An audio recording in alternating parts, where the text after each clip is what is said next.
गोव्यात विमानवाहक युद्धनौका INS विराटला आग.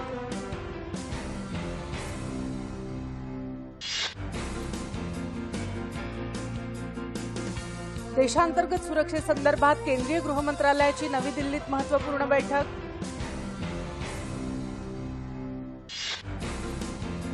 गुजरातमध्ये 10 दहशतवादी घुसल्याची गुप्तचर विभागाची माहिती. अतिदक्षतेचा इशारा. मुंबईतही बंदोबस्तात वाढ.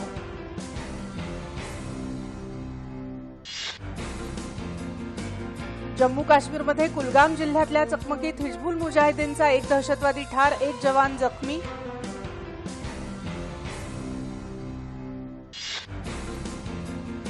पर्यावरण रक्षणाबरोबरच देशाच्या शाश्वत विकासासाठी प्रशासन आणि न्यायव्यवस्थेनं एकत्र काम करावं, केंद्रीय पर्यावरण मंत्र्यांचं आवाहन.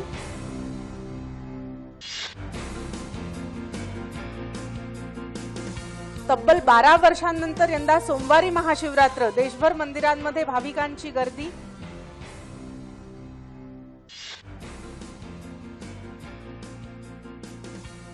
ठाणे जिल्ह्यात अंबरनाथच्या अतिप्राचीन शिवमंदिरात मध्यरात्रीपासून भाविकांच्या रांगा.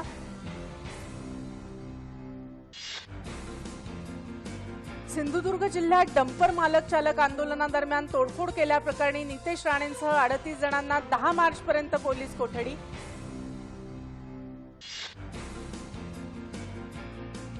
इराकची राजधानी बगदादमध्ये झालेल्या आत्मघातकी हल्ल्यात 60 जण ठार, 50हून अधिक जखमी.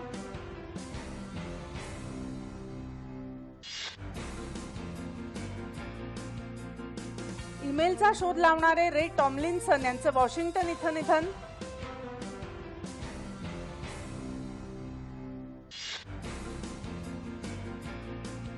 अंजुमन इस्लाम तंत्रज्ञान संस्थेच्या काळसेकर महाविद्यालयाच्या विद्यार्थ्यांनी केली प्रदूषणविरहित सोलर कारची निर्मिती.